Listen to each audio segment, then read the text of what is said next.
जय श्री राम दोस्तों। जैसा कि आप लोगों ने देखा, आशुतोष कुमार जी पूर्वी चंपारण के मठिया चौक पे आए थे, जो विराट रामायण मंदिर के बिल्कुल नियर है।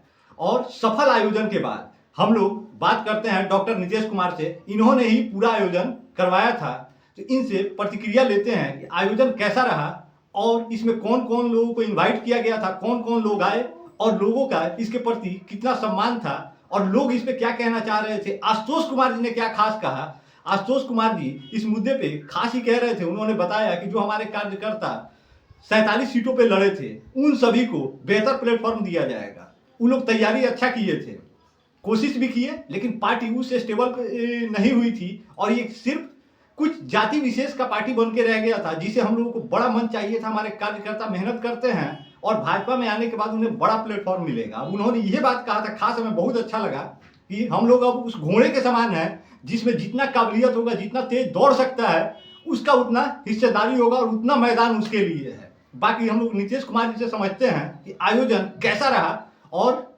उसमें क्या खास हुआ, आशुतोष कुमार जी ने क्या संदेश दिया, ये बाकी डॉक्टर नीतीश कुमार जी से ये समझते हैं। तो डॉक्टर साहब, आपका स्वागत है। निष्पक्ष खबरें अब तक बिहार, अंकित ठाकुर के साथ आप बात कर रहे हैं, तो आप बताइए कि आगे का क्या होगा। जय हिंद, जय बिहार, जय कल्याणपुर की महान जनता।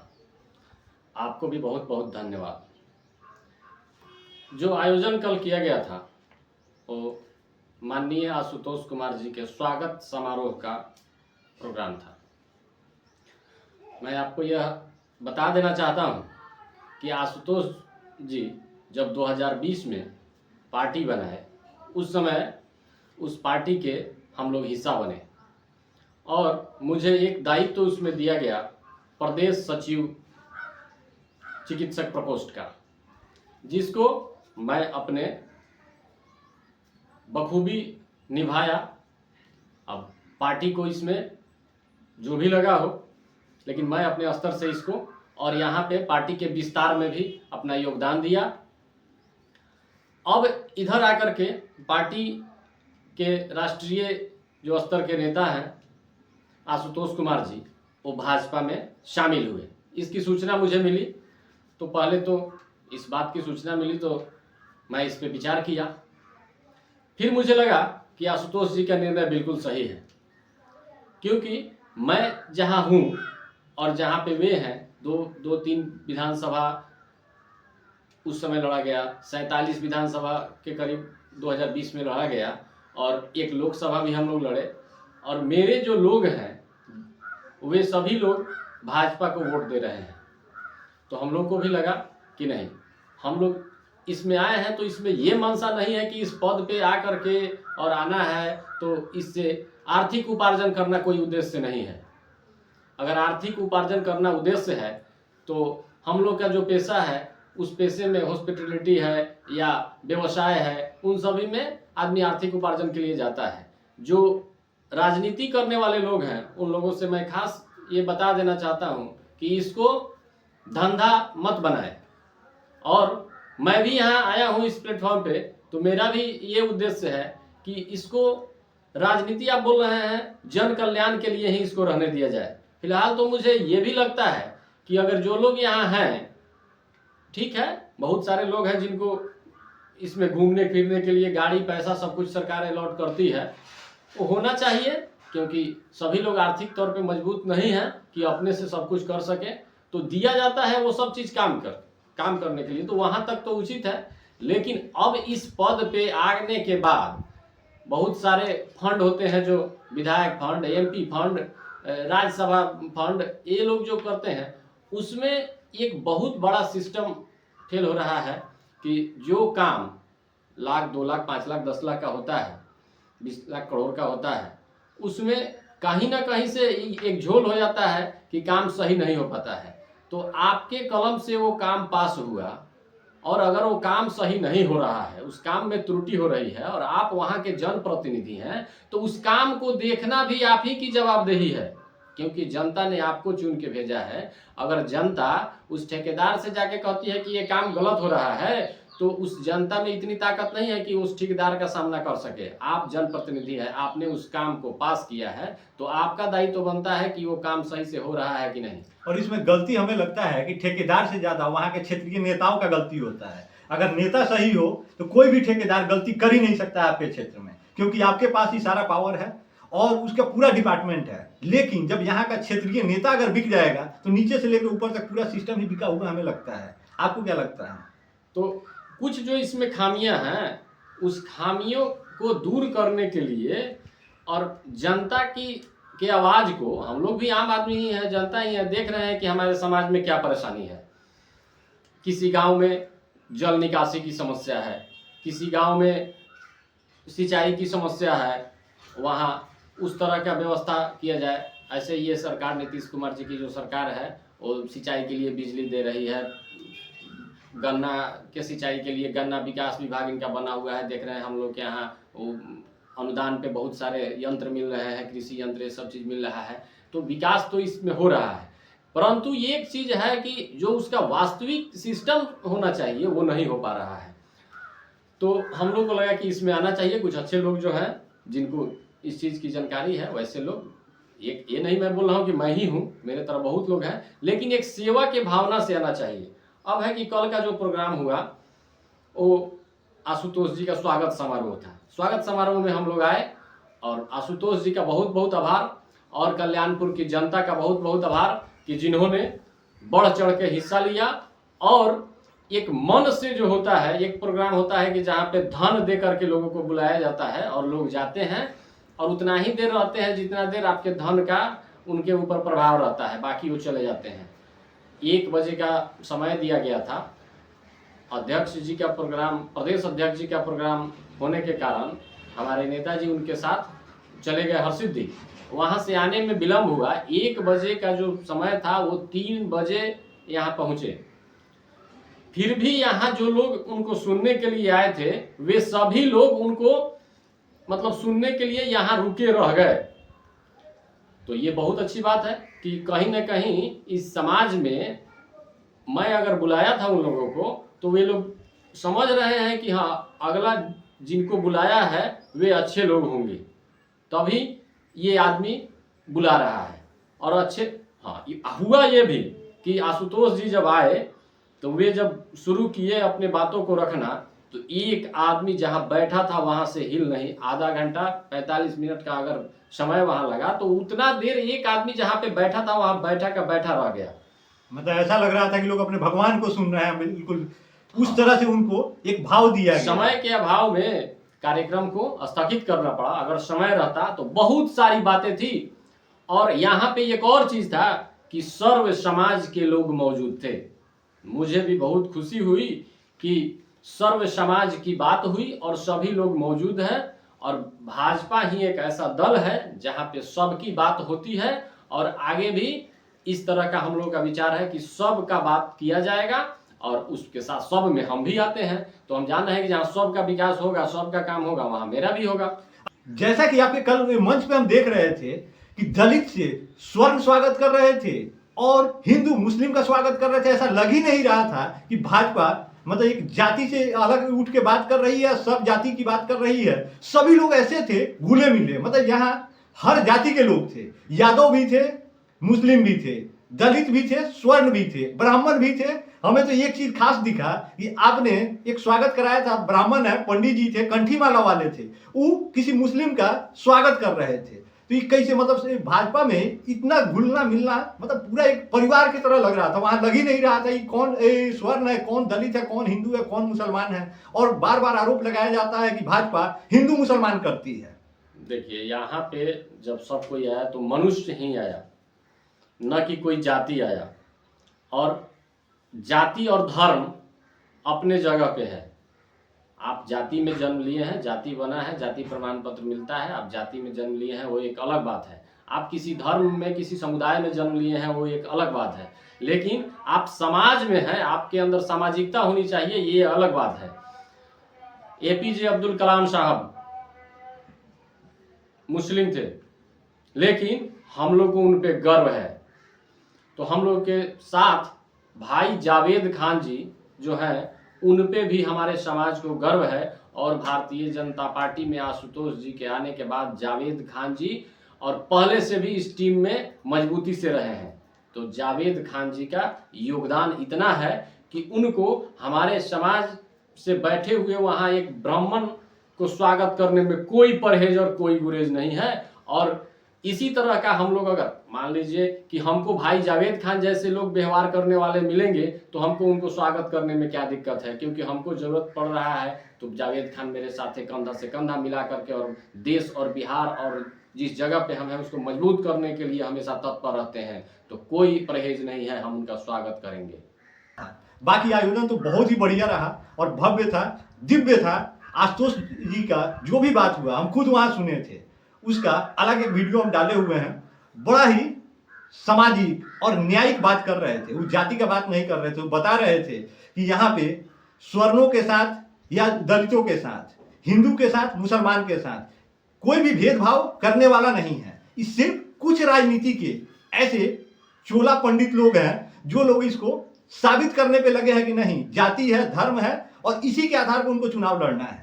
पर भाजपा में एक चीज हमें देखने को मिला कि यहाँ पे जाति का तो बात ही नहीं है, ना धर्म का जिक्र है। बात विकास का होता है। और आशुतोष जी जैसे बता रहे थे कि 2014 से पहले वो आर्मी में थे और वहां पे उन्होंने देखा है कि उनको परमिशन लेना पड़ता था आतंकी को मारने के लिए। उनके कल इसी भाषण में हम सुन रहे थे। और आज किसी को परमिशन नहीं लेना पड़ता है। जैसे ही उसको खबर मिला कि यहाँ पे आतंकी है, सर्च ऑपरेशन चालू होता है और उसको ढेर कर दिया जाता था। और पहले 48 घंटे लग जाते थे परमिशन लेने में।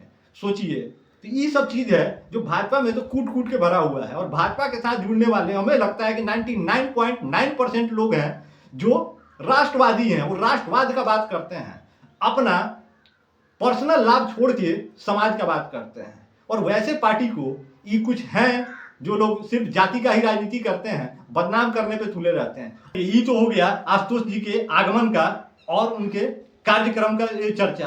अभी एक बहुत ही जरूरी मुद्दा देश में चल रहा है, जिसमें आप लोगों ने देखा होगा कि राहुल गांधी खुले मन से कहते हैं कि डोनाल्ड ट्रंप फोन करके ये ऑपरेशन सिंदूर और पहलगाम इसी सब मुद्दे पे वो कहना चाह रहे थे कि ऑपरेशन सिंदूर पे डोनाल्ड ट्रंप बार बार इंडिया पे प्रेशर बना रहा है कि हमने युद्ध रुकवाया है। जबकि पूरा देश जानता है और हर बच्चा जानता है कि भारत इतना सशक्त है कि किसी के कहने मात्र से भारत ना युद्ध छेड़ देगा और ना युद्ध रोक सकता है। भारत हमेशा से ही शिक्षित और ऋषि मुनियों का देश रहा है, जहां लोगों को ज्ञान दिया जाता है, लिया नहीं जाता है। और राहुल गांधी इस पे इतना अमर्यादित बोले थे जब वो कह रहे हैं कि डोनाल्ड ट्रंप फोन करके कहता है ए मोदी सुन। मतलब ये भाषा, इतना ही कहना किसी देश के प्रधानमंत्री के लिए कितना बड़ा शर्म का विषय है। और हमारे देश का जनता इस तरह का बात अगर सुन रही है किसी नेता के मुंह से और उसको कुछ नहीं कह रही है, मतलब समझिए कि क्या कहा जाए उसके बारे में। अगर हमारे घर के गार्जियन को कोई अगर गाली भी दे दे तो हम ऐसा नहीं करते हैं कि उठ के जाते हैं और गांव भर छिपते हैं कि हाँ हमारे गार्जियन को गाली दे दिया। अगर हमारे अंदर दम होता है ना तो उसका पहले मुंह फोड़ देते हैं। और राहुल गांधी ऐसा व्यक्ति है जो उसके भी गार्जियन हुए, देश के प्रधानमंत्री हैं तो उसके लिए कोनो युगांडा के प्रधानमंत्री नहीं आएंगे जो उनका प्रधानमंत्री हो। जो भी है यही है। बाकी उनके कार्यकर्ता का देखिए, उन्हीं के वोटर अधिकार यात्रा में उनका कार्यकर्ता उन्हीं के मंच से मोदी जी के माँ के ऊपर, जो अब दुनिया में नहीं है, सभी के लिए पूजनीय है, उनके ऊपर अभद्र टिप्पणी कर देता है। ऐसा भद्दा गाली देता है जिसे हम लोग या आप भी जिक्र नहीं कर सकते हैं वीडियो में। और उस सुनने के बाद भी इन लोगों को शर्म नहीं आ रहा है। हमें तो लगता है कि इन लोगों को चुल्लू भर पानी में डूब के मर जाना चाहिए और इन लोगों को राजनीति करना छोड़ देना चाहिए, क्योंकि राजनीति का स्तर इतना गंदा होगा कोई सोच नहीं सकता है। आपका इस पे क्या प्रतिक्रिया है और इसके प्रतिरोध में, ताकि आगे से ऐसा ना हो, आप लोग क्या कहना चाहेंगे और क्या कर रहे हैं? क्योंकि आप लोग भाजपा के साथ हैं और भाजपा परिवार में अगर किसी के ऊपर कोई टिप्पणी किया जाता है तो ये समझिए उनके ऊपर टिप्पणी मतलब हमारे ऊपर टिप्पणी, पूरे देश के ऊपर टिप्पणी। देखिए, ये तो हमारे देश के यशस्वी प्रधानमंत्री नरेंद्र भाई मोदी जी की माँ के ऊपर टिप्पणी किया गया है, अभद्र भाषा का प्रयोग किया गया है। ये तो बहुत ही निंदनीय है।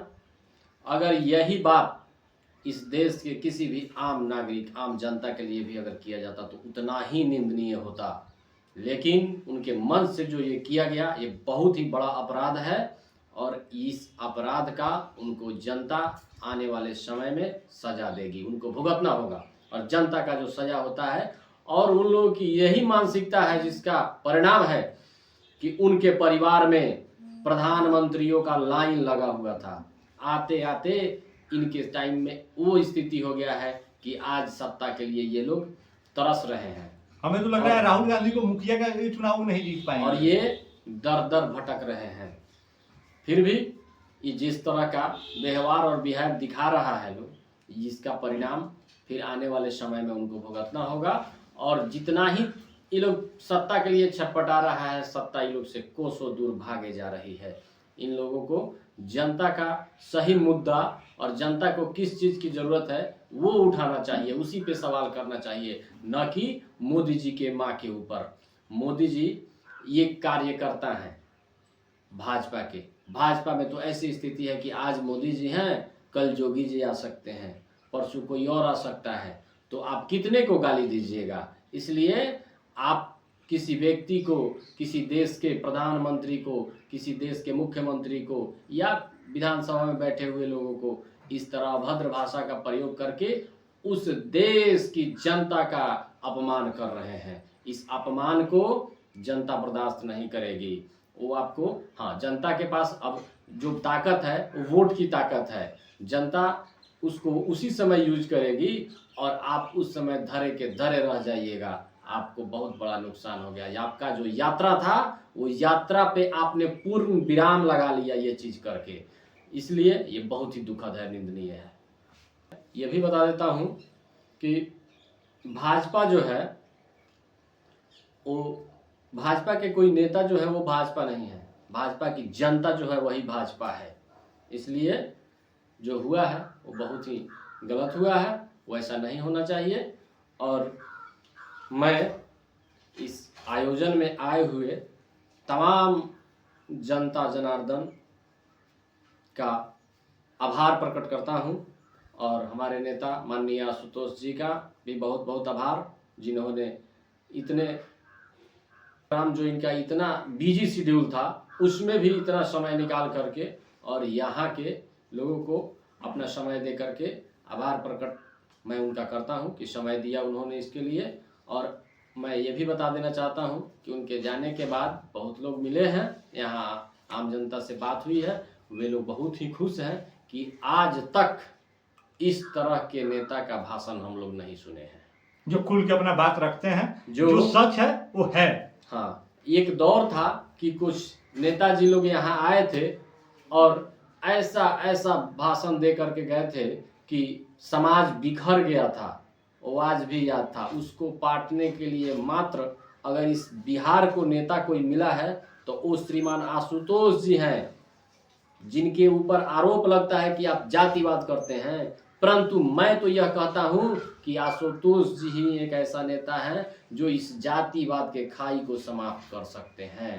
परंतु अब उनके ऊपर, इस पार्टी के, इस दल के लोगों को विश्वास करना होगा और उनको खुले तौर पे काम करने के लिए क्षेत्र में, राज्य में, देश में खुला मैदान देना होगा कि आप जाइए। क्योंकि मैंने तो कल्याणपुर के सभा में ही देख लिया, जिसका वीडियो क्लिप अभी भी सोशल मीडिया पे तैर रहा है। जो भी चाहे बैठ के सुन सकते हैं और देख सकते हैं कि आशुतोष जी ने उस वहां पे किस तरह का समा बांधा कि क्या दलित, क्या स्वर्ण, क्या मुस्लिम, सब लग रहा था कि बस सिर्फ एक समाज यहाँ बैठा हुआ है। अगर आने वाले दिन में इसमें भड़काऊ तरह के लोग नहीं आए तो फिर सब कुछ यहाँ सामान्य हो गया है।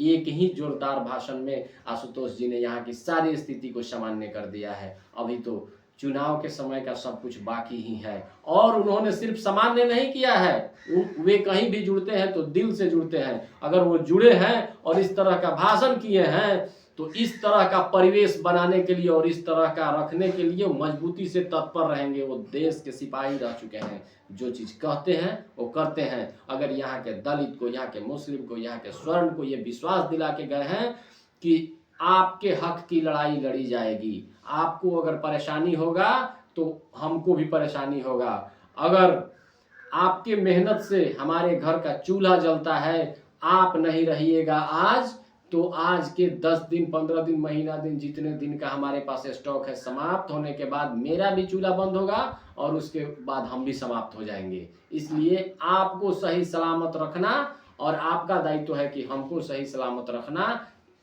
सबकी जवाबदेही और जिम्मेवारी है। और जो योजनाएं सरकार की चल रही है वो बहुत सारी फलीभूत योजनाएं हैं, वो सब ठीक चल रहा है।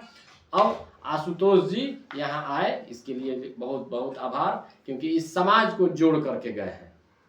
चलिए, अभी तक हम लोग निष्पक्ष खबरें अब तक चैनल से डॉक्टर नीतीश कुमार जी से बात कर रहे थे, और बाकी मिलते हैं हमने अगले वीडियो में। तब तक जय सिया राम, जय परशुराम, जय हिंद, जय भारत, जय बिहार।